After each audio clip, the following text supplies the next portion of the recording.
Welcome to Transformative Principal, where I help you stop putting out fires and start leading. I'm your host, Jethro Jones. You can follow me on Twitter at Jethro Jones.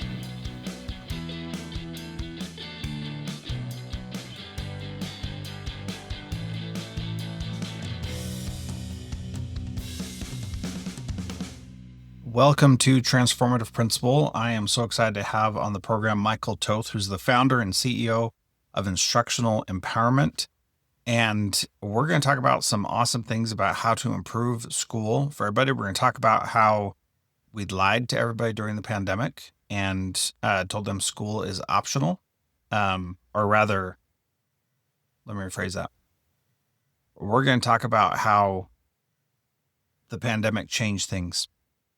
We had been lying to students, and they suddenly learned during the pandemic that school is optional. And guess what? They have not forgotten that lesson. There are a lot of other things that we have done, and there's a way to fix it and to make things better. So I hope you enjoy this conversation about how to do that. And I look forward to you learning from Michael Toth. Here we go. Also, this is one of those things where Michael and I just started talking, so I just hit record. That's how it goes sometimes. This was a good episode. Enjoy. Let's set the stage just a little bit, because as I mentioned, the real challenge that we face is that technology can do things better than humans. And if it's just about teaching the very basic academic stuff, and that's all the education is about, then yes, I think that technology, we should turn it over to technology to teach our students. But teaching is about so much more than that. So what would you say to that, Michael? I would, first of all, agree. Teaching so much more than that. So, first thing, a question I like to ask educators is education about educating or developing students? Which? Mm. And you can't, I have never been in a situation where somebody hasn't said both. And as soon as you say development, what are we developing? We're developing character, self-control, we're developing communication, problem-solving skills. It's not just content acquisition and retrieval. And as soon as we get into the development conversation, computers are terrible. They're the opposite of the human experience. And the real concern when you study neuroscience, and co-author of my last book, The Power Student Teams, was David Sousa. And David's a very famed neuroscience expert, is we really went down the path of what's scaring us is that where kids are on screen so much, they are moving from being human-centric development to computer-centric or device-centric development. And so we have empathy loss. We also have brain matter loss, which is... Well, hold on just a second. Sure. We'll come back to the brain matter loss, but talk about that device-centric development. What does that mean, and how is that different? Device-centric development is similar to addiction. That it's triggering the dopamine pathways. I mean, this is exactly what social media and gaming actually programs for.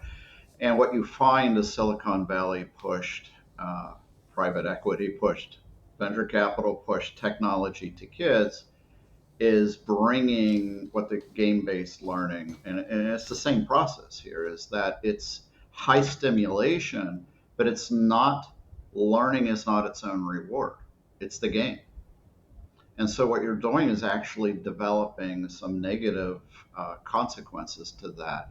We're having eroded communication skills. We are having epidemic of anxiety with today's students, and that's because of the amount of screen time. We're finding that brain loss in around the areas of the brain necessary in the hippocampus and cerebral cortex around reading comprehension, particularly deep learning, deep reading. Well, these are really important skills. And so the more we outsource our tier one, the computer-based learning, the more we de-skill teachers and not invest in really powerful pedagogy for deeper learning. And that's my argument. And that's what our research center studies, is a model of instruction for deeper learning, because our legacy system is was I know I'm being a little random here, but let me go back and talk about this, because I think it's really interesting. Where did our legacy model of teacher-centric instruction come from? When was it popularized? I mean, you could argue it was always there, but Yeah, but I think about the way that that people were taught in the ancient times, like Plato, Aristotle, that area. It was through discussion, through talking about things exactly. with a tutor, a mentor, if you will. There's been a lot of talk about it, the geniuses of the 16th, 17th, and 18th century all had tutors that were working with them one on one.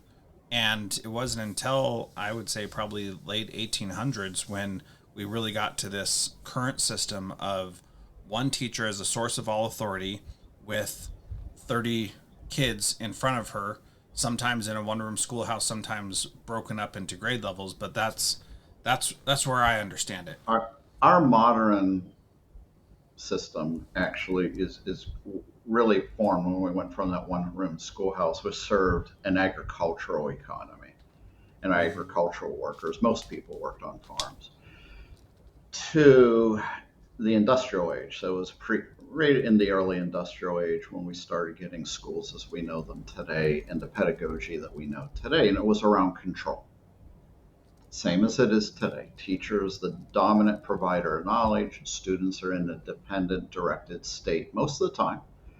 And there's a range of that. That's more severe, less severe. But that's the predominant way pedagogy is taught today. That fountain of knowledge ends up being the teacher, and the students are developing skills to sit in the chair, have enough self-regulation to be able to listen. And then something happened at the pandemic, and we keep waiting for kids to go back. They're never going back. They changed. And they didn't change, it's an acceleration of the change that was happening anyway. Because when you talk to teachers about how this negative behavior, misbehavior has been happening, it really accelerated after the pandemic, but it was there before. And if you look at the teacher satisfaction surveys, you see that trend line just accelerated dramatically. We put kids on computers constantly. We remove them from human interaction during the pandemic, and they have absolutely changed. And the new ones coming up are also changed. So go back, when was the first smartphone released? The iPhone in 2007, 2007. But it the was year my daughter was expensive. born. It was Yes. expensive, so a lot of kids didn't get it, but it's ubiquitous now. So our teachers today have the first generation that was raised on these super addictive devices and social media. They have all the maldevelopment in the brain that has come with that. And there's something called device parenting. And again, we're not making a judgment on it. I get it. I mean, if you're in a restaurant and there's a couple toddlers really out of control, what the parents used to do, they used to correct them. They used to have them exercise self control, speak respectfully, teach them boundaries. Instead, they give them an iPad. And it's like magic. It works. Like the whole restaurant's like, yay. Uh, but they didn't learn those skills. Those skills were not exercised. So what we have today is that rolls into the classroom. So the misbehavior is simply a lack of development. That's what it is. So Well, and teachers Michael, go, if yeah. I can go back a second, there's another thing that happened during the pandemic that we have to confront also, And this speaks to the issue of control. And you're talking about behavior, and behavior is not an issue unless the kids are not doing what you want them to, which is what the issue is really here, and especially in our schools. But the other thing that happened during the pandemic is that our students learned that we've been lying about everything for so long. We said tests are super important, school is super important, and then we just canceled everything all across the world for what to them was not going to harm them, because it wasn't. It harmed older people and those people work in our schools, and I'm not saying that that was like terrible to do that. What I'm saying is our kids experienced something. Everything they were told was important. We could cancel in a heartbeat, and this thing that was not going to hurt them, most likely, was the cause of it. And just like that, we told them that we lied about it all. And every kid who was alive at that time understood that, and they are teaching that to their peers. Whether or not they can articulate it, that is exactly what happened. So I'm going to frame it just slightly differently. I think what it taught parents and students is school's optional. And that's why we have chronic attendance issues. Yeah, School's optional. I grew up, did you get a personal day? Was there a mental health day when you were growing up? You could say, parent, I want to stay home today. absolutely. That is common now. It is Yeah. common now. Uh, so my point of this is that what teachers are facing in the classroom is literally a different student, and we can see it in the brain scans. It's fascinating to study it, that change over time. The neuroscience on maldevelopment due to excessive screen time, which includes ed tech, by the way, it's all screen time. It is not as bad, obviously, as excessive screen time with short videos, TikTok, whatnot. That super addictive form. But when you're on a screen, I don't care what you're doing. Let's say ed tech. You know what's not developing? All the human skills, all the human side. And that is going to produce a graduate that is going to go out with maldevelopment of that human side. And we have a massive problem of lack of empathy in society today, in part because of this. So, to build that back in is we have to have relationships. We have to have, like I talked about, the students today growing up with massive anxiety. When so this dichotomy. We're the most connected society ever in history, and the most lonely society in history. We don't eat together. We don't talk together. We don't make eye contact together. And it's awkward for young people to do so, particularly when they're outside of a small peer group. But these are life skills. The other thing that's happened is that the media has become so addictive and so hyper bringing you in, and you have such a choice on what you do, that kids talk about having to power down in the classroom because it's so disengaging. It's almost painful for them to sit in a chair and Yeah. listen to a teacher because they're different. I didn't have that problem. I got bored, but I sat there and behaved because you had to. That was the expectation. That is not the expectation today. It's a different society. It's more permissive parenting. I'm not judging it, but that spills into the classroom. My whole point of this is that teachers have been underinvested in and ill equipped with a legacy pedagogy to engage today's students. We have found today's students incredibly smart and capable. They do have developmental deficits that we didn't have before, and school has to recognize that, and we have to change. So when we work with teachers with this pedagogy for deeper learning, and it is a very specific research based pedagogy that gets just crazy learning gains. So we started this as a research center, like how do we get kids to engage in high level critical thinking, independent of the teacher, leading their own learning? How do we get students so engaged They engage in a high level discourse and argumentation, and they stay in emotional control while they do it, and they develop empathy and care for each other. That goal is absolutely achievable, but not with today's pedagogy. We have Yeah. found that we had to create structures and norms and different classroom management. You plan your lesson different. The teacher has to move from director to facilitator to coach if they're during an extended task time. And what we found is that misbehavior went down dramatically. Teacher satisfaction went up. Achievement gaps closed for all reporting categories. All reporting categories.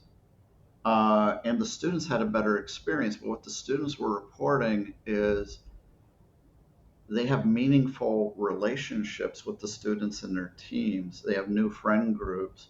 The attendance went up, enrollment went up. We weren't even factoring those things in. But you know why they started coming to school more? Because they didn't want to let their team down. It's just it changed the life of the teachers that went through this. We have such great videos of teachers talking about how this is reinvigorating them. Teaching became a joy again. The students are leaving tired, more tired than they are, and that hasn't happened in a long time. Yeah. Well, it's so fascinating because I did this at the last middle school that I was principal of, and we forced them to change by doing things a little bit different. And what we had to do, the thing that made it click for our teachers, was we took students out of the general class time and we put them in a different time period and said this time, which we called synergy, is how we did it. And we helped teachers go from being a sage on the stage, which is what the legacy system was, to All right. a guide on the side, which they could do, and we helped coach them through that during the time, to a compass. And that's the phrasing that I use, that you be a compass among the students, so that you're not the one who's saying this is what has to be accomplished. You're saying here's the North Star. And when kids know where the North Star is, then they can determine their own path about where to get,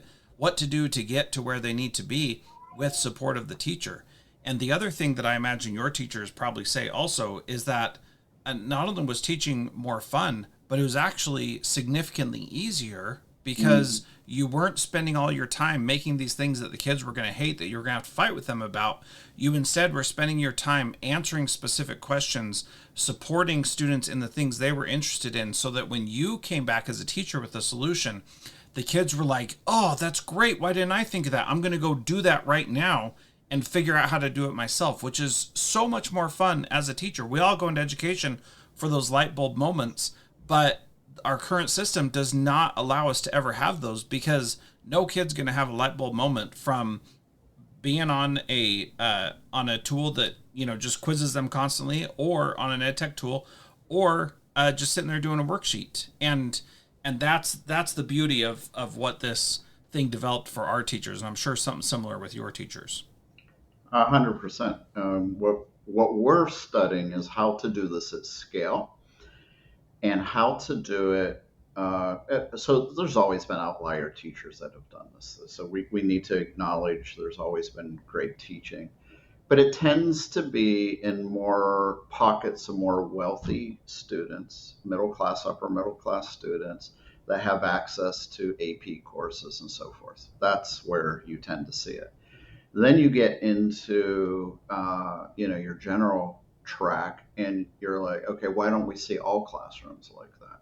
And why don't we see classrooms like that predominantly in schools that serve Black and Brown students, low socioeconomic status students, Title I schools?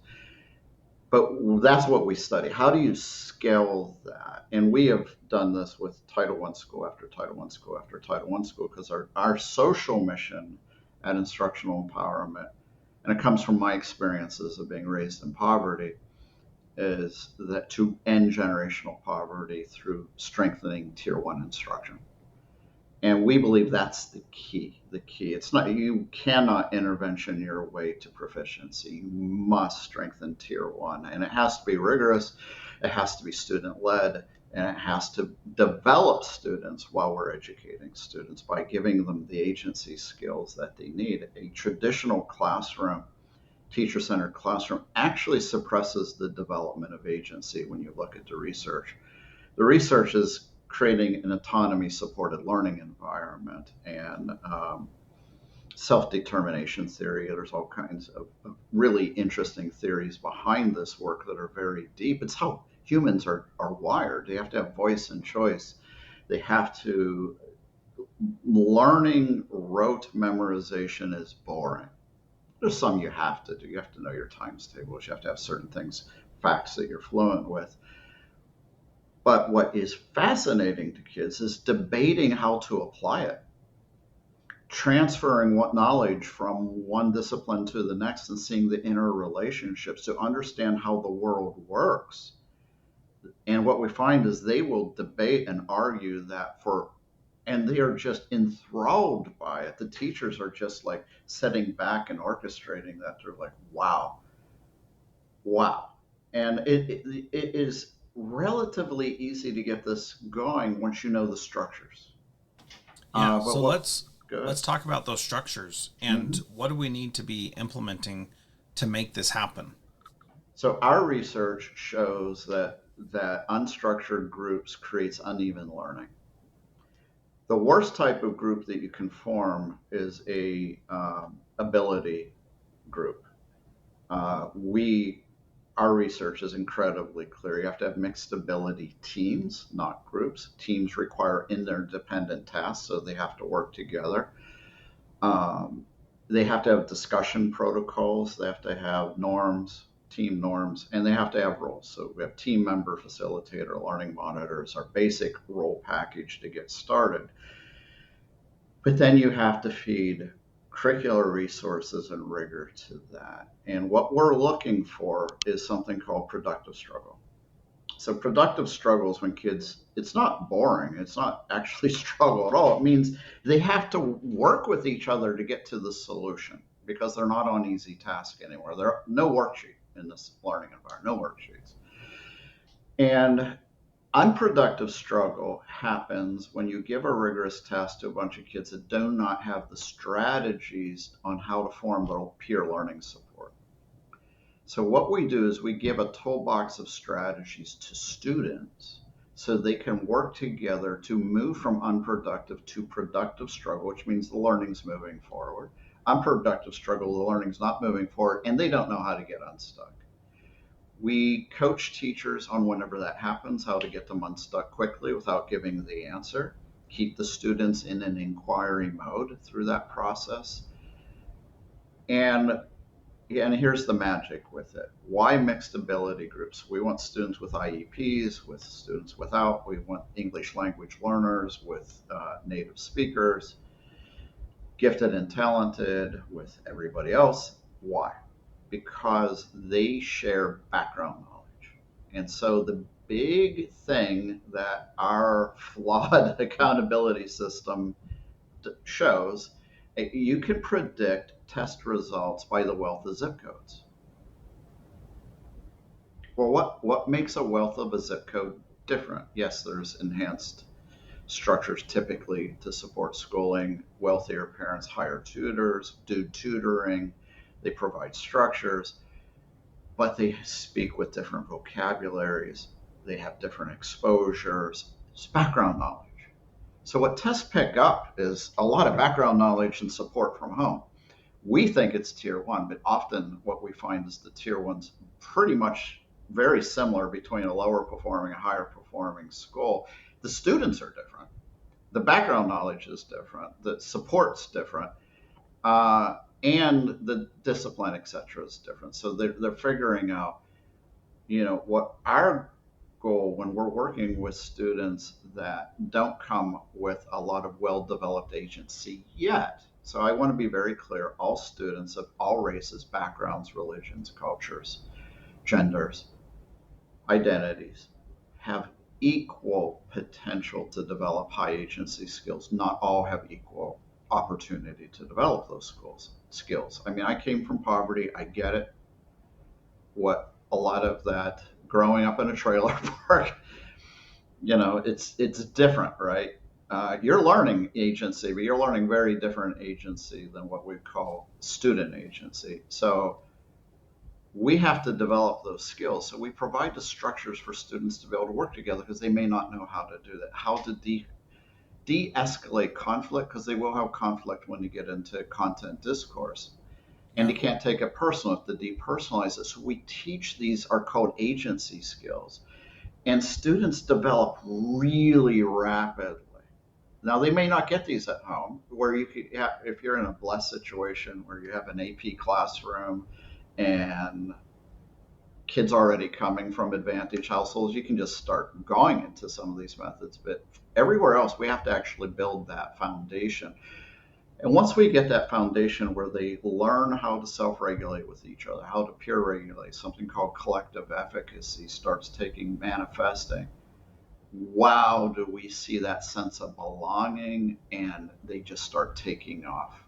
So we're doing two things. We are developing students. We're very intent on developing these agency skills while we're using that and leveraging it to develop the cognitive or the academic skills. And you can't separate those two. And school separates them all the time. We take these kids that come from lower socioeconomic status, and we put them in high control environments and think PBIS is going to be enough. And it isn't. I can tell you story after story where we go into schools and I always am like, what's your number one issue? So these are historically lower performing schools. What is the issue? And they say behavior. All right, let's go walk classrooms. Guess what? It's not behavior. It's boring instruction. Amen. And And that so is, they're misbehaving, but because of that. I'm sorry, go ahead. yes. Well, that's the key, is that we think that the symptoms we see are the cause of the symptoms, and they're not.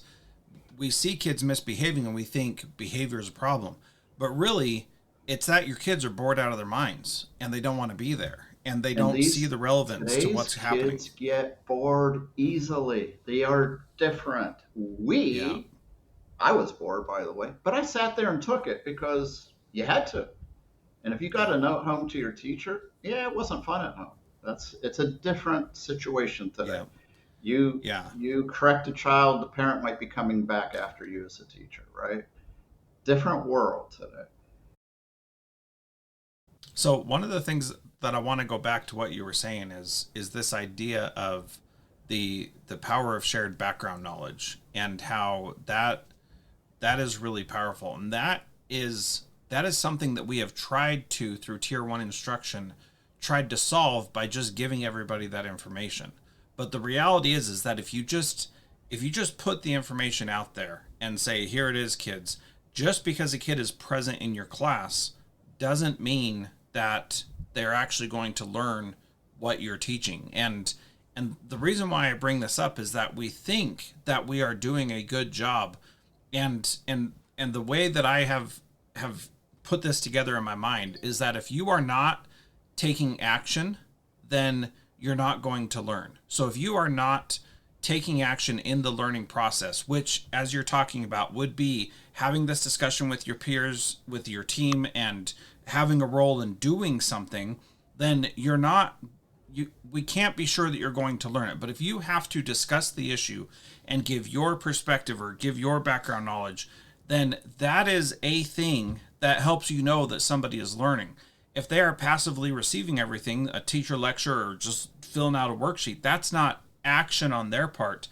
The student has to take action in order for that learning to actually sink in and be part of it. What would you say to that? What 100%. So what we find is that teachers often uh, conflate teaching with learning, but they're two separate processes. One the teacher does, one the student does. And if you set up the classroom correctly, and again, this is a flaw of our historical way we have taught pedagogy to teachers, not teachers' fault. To me, teachers are heroes. They're working far too hard with an antiquated pedagogy that's not equipped for today's students. But what you have to do is start right sizing the lecture, and giving extended learning time to students where they are engaged with each other around a rigorous task. And you have to get high quality curricular resources, complex text into their hand and getting them digging into it with really good inquiry questions. Unless you do that, and then you have the mixed ability. So let me talk about the mixed ability and background knowledge and give you a couple examples. So in the average math class, uh, and this is a fact shared with me with the famous Dylan William, who's just brilliant. I enjoy working with Dylan. Um, the average math classroom has 5 to 6 different grade levels of ability. That's just normal today. So that's a lot to ask for a teacher to try to personalize. This is another reason why they falsely, in my opinion, want to put kids on computers to personalize that, when the reality is a team can do that so much better. So when you do a mixed ability team, there's students stronger and not as strong in math on the same one. So math is procedural. You may not be able to do the equation simply because you don't have some of the previous procedures down, but somebody does, and they start tutoring each other and working through it, sharing that, and they socialize that background knowledge much better than the teacher does at the small group table. Much better, because they're able to personalize and break it down for each other. They're quite amazing at peer tutoring, honest to goodness. And the teacher still can pull during the lesson kids that are still struggling into a small table and remediate it up quickly, but they just get a little frustrated. You pull them out of the team. They want to be back with their team. Then take reading comprehension. So once we have, they can decode and are fluent and have phonemic awareness of phonics, we got to get them into, first of all, really need to be in nonfiction texts that build background knowledge. Like, this is essential. When I went to school, it was all fiction. Whole way, K-12, fiction. Where you've learned out of the reading sciences that we have to build background knowledge through text. And so there's pretty famed research study called the baseball story. And so they had students that were really good at reading comprehension and those that struggled in reading comprehension. And they gave them a pretty technical piece on baseball. So it was not going to be easy to read. The kids that had good reading comprehension skills, they did fine with it. The kids that struggled, there were 2 groups, those who played baseball and those who didn't. Those who played baseball but struggled did extraordinary on the reading comprehension. Well, they didn't become masterful readers overnight. What was it? They got the vocabulary, they had the background knowledge, they could make sense of the piece, and they could read it more deeply. Now, when you go, that's all done individually. So when you put that into a team, somebody's going to have more background knowledge on that piece. And they get to share that and socialize that experience. That's the discourse you have to have around text. I get so frustrated when I'm in, see these really small clipped pieces of text. So they're not very deep anyway. They might be technically complex or grade level, but they're just not deep enough to build background knowledge. And kids surface learning, diagramming and whatnot. Like you just took it to a retrieval level, something that's a rich content building. We want kids to practice precise vocabulary in their argumentation and discourse. This is essential. It's one of, but building background knowledge and building vocabulary is essential to closing gaps, academic gaps, and particularly reading comprehension. And I think after the NAEP data, you saw it, 70% of the United States children are not proficient in reading comprehension. 70%. We went backwards since the pandemic. Because again, kids have changed. Their brains are rewired because of this constant exposure to high engagement, high dopamine level. So short videos. So when we were kids, I'm older than you, so I'll say when I was a kid, we actually watched full-length movies. Mm-hmm. Kids get little TikTok sections of movies with no real plot. They're just the action sequences or the interesting sequences. Or they get a hyper condensed plot, because there are a lot of great storytellers who are telling stories in 6 to 60 seconds, which is a valuable skill as well, but it goes back to that piece of it is not deep enough, and it's not forcing you to connect things from an hour ago that you saw as this foreshadowing point to say, oh, that's why that was in the movie. And that is a very true different perspective that we're not responding to either. Exactly. So this is where the research in neuroscience is going, is short duration sequence of videos is eroding the deeper reading comprehension.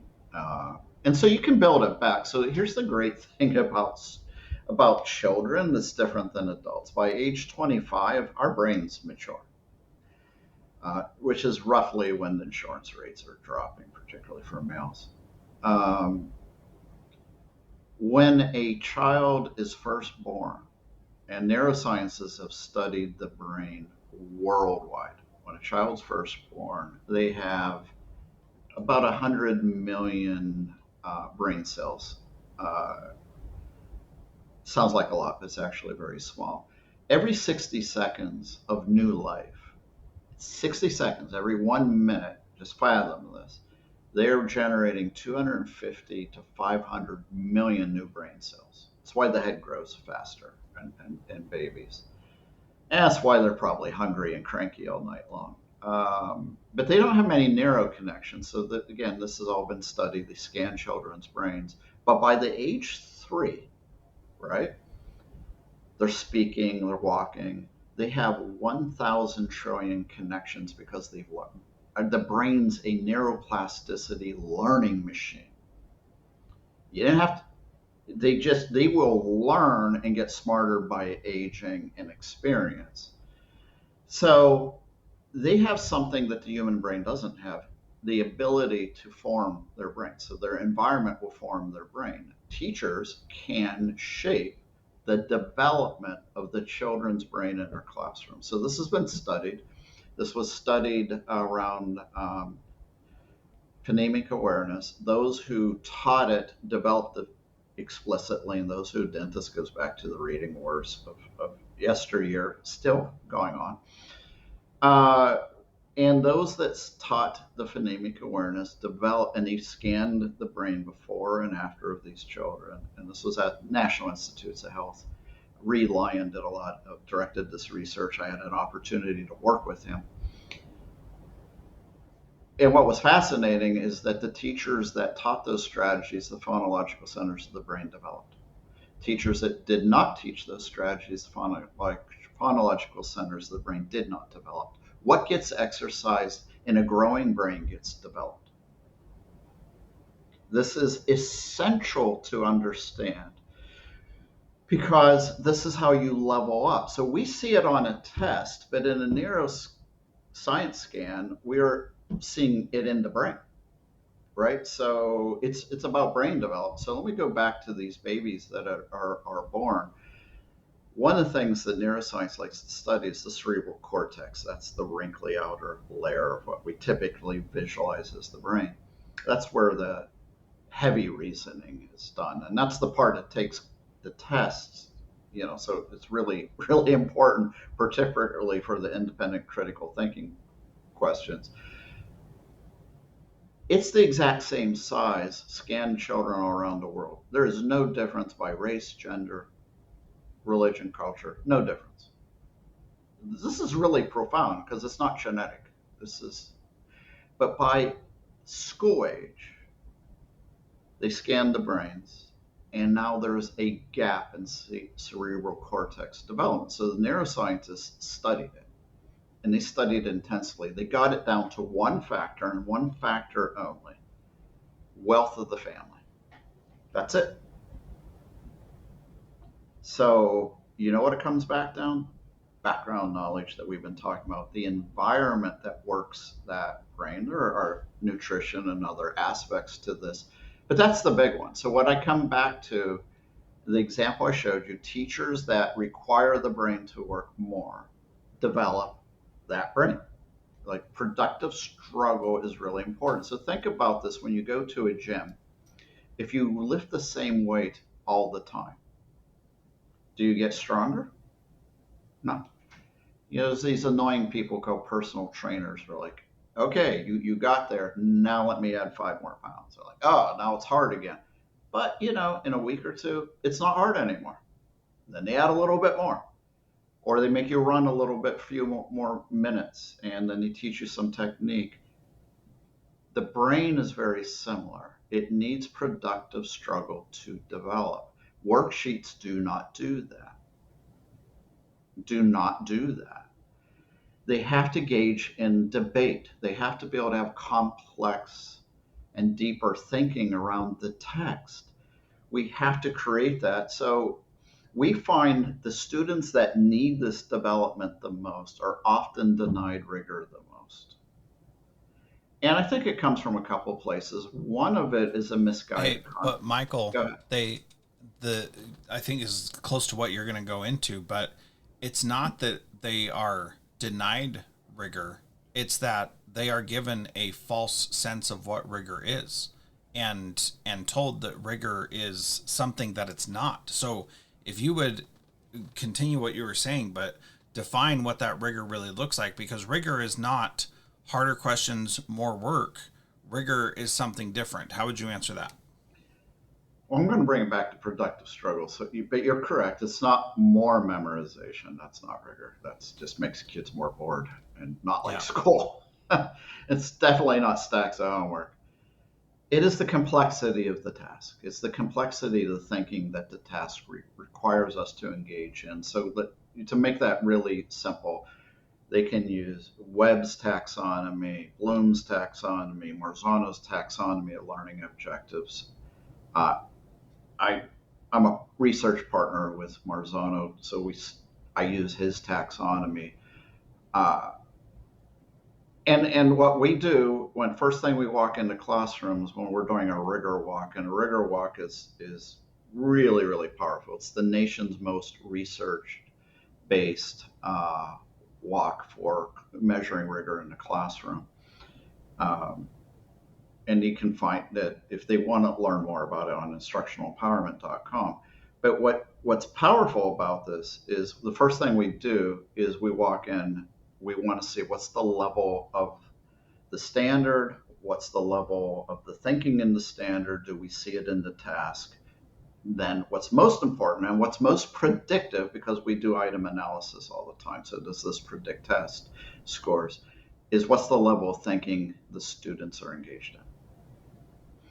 So what we'll find is the curriculums at a higher level, teachers tend to lower the task below the standard, and then the students lower, it's even lower in the student work. So the curriculums are actually pretty good today, but we have this massive drop off, and we have the drop off for a number of reasons. One of them is ruinous empathy. Ruinous empathy is misguided concept that these kids struggle so much and they're so deprived. I don't want them to engage in struggle in my classroom, so I make it happy, comforting. So, you know, aspects of that are fine, but you're not developing the brain, you're not leveling them up. They have to engage in productive struggle. Productive struggle requires you, just like a personal trainer, to set the task slightly above your current level of your kids, not at the level. You need them to engage and reach and work harder. We're not asking 20 pounds, we're asking that 5 pound personal trainer, that we're adding it incrementally. So rigor is somewhat relative to where your kids are, but you're moving it forward. Our goal is to get them into productive struggle and then give them a structure where they can share the background knowledge and debate. And when we do that, we're developing their agency because they have to exercise their emotions as they're doing this. And they are exercising their brain as they're doing this. So we're developing academics with agency skills. Yeah. It's amazing at how fast students develop in this. I mean, it is blazingly fast because again, if you can see it in the brain's literally developing. They're adding all these brain cells. Remember, I talked about what a newborn is like crazy, like the amount of brain cells. But when they're our age, it's 700 or less brain cells a day, not a minute, a day. It's just replacement. But these kids are actually growing their centers of their brain. So if we give them the right learning environment, so let me put it this way, the brain will develop to the demand of the learning environment. Yeah. And Low rigor learning environments do not benefit children, particularly children that don't get those exposures at home. yeah. So one of the things that that teachers complain about when asked to do things like this is that I only have so much time in the day. I have Mm-hmm. so much content to get through, and this takes longer because it does take longer than just saying, here's the question, here's the answer, fill out the worksheet. It definitely takes longer. So uh, I know, like, my first response is the kids learn way more than you could ever capture because they love to do it and they love to learn, and everybody does, and they just hate school. But number one, they learn way more than you could imagine. But why else is this worthwhile to do when the time investment is significantly greater? So what we have to step back and think about, if you look at state by their standards, and this has been approximated, it takes 25 years to cover today's standards. It's not possible. So first of all, this idea we have to cover all the standards is a physically flawed concept. So when I work with curriculum offices, identify the focus or priority standards and the supporting standards. Minimize your time on the supporting standards and really focus on where it brings it all together. That's where your deeper learning is. And you don't spend equal time. That's pacing guides are typically antiquated. And for teachers, we should empower teachers by making curricular decisions for them, not relying on the teachers to make those decisions. But if we're working with PLCs and teacher planning, that's exactly what we do. And what we will find is they test better. They will test better if they can independently think about the content. And so it's about the neuroscience is a little wonky, but it is very hard to get memorization from short term to long term memory. You have to practice it over and over and over. And that's our crazy test prep right now. It's all retrieval level. It's just grinding kids through and is boring and is really boring to today's kids, particularly when they can pick up a smartphone and ask Siri or chat GPT, and it can bring up recall so fast you don't even need it in your brain as much as you used to. It's an antiquated, the whole thing's antiquated. What we need is complex learning. You do need a certain amount of foundational knowledge to do that. We would agree with that. And you get that through reading complex text. You get that through the discussion. You get that through the inquiry, so kids want to dig in more. If we're going to use AI should be a research tool, not producing summaries of text so they don't have to read. That's the wrong and interesting research on AI with college students is the more they use it, the more it shrinks their hippocampus. Like it's actually pretty fast. Because if you don't use a muscle, you put a muscle in a cast for a year, you have to do physical therapy to get it back. It atrophies. It doesn't stay the same. If you outsource your critical thinking to AI all the time, you're gonna that part will begin to atrophy of the brain. That's what we know. It'll actually trim those areas that aren't being used. So we want the critical thinking part staying with the student, but some of the main mundane lit reviews and all that kind of stuff, AI can absolutely help make that better. You still Yeah. have to check it. But AI should not be writing the papers. We should not allow that to happen. We should make Yeah. sure students are doing it. The only time I think that is beneficial is when they're critiquing and evaluating different AI engines and what they're producing just to see the errors. I think that, but again, the human is doing the thinking here. Yeah. We do not Absolutely. want to outsource the thinking. You outsource the thinking, you're outsourcing the brain development, and that's Yeah. anti-education. Yeah. It's like outsourcing the exercise and the sports playing to someone Yeah, if else, you which, hire somebody to go to the gym for you, what benefit did you get? yeah, you certainly didn't. But that person got double benefit. So Well, if AI will anybody would keep like to getting hire, smarter if that's right. If anybody wants to hire me to go to the gym for them, I'm happy to do it. The last thing I want to ask you is, uh, we've talked about a lot of stuff and had a great conversation. I've really enjoyed it. Where does a principal start? What should a principal do this week to be a transformative principal? To be a transformative principal, we should start looking at a couple things. And again, they can come to our website. We have a lot of free tools. They can start looking at a lot of videos. First of all, who's doing the work when you walk into classrooms? Just stop at the door. Who's working harder, the teacher or the student? Whose voice is dominant, the teacher or the student? Who's using the resources, the teacher or the student? How do you flip that?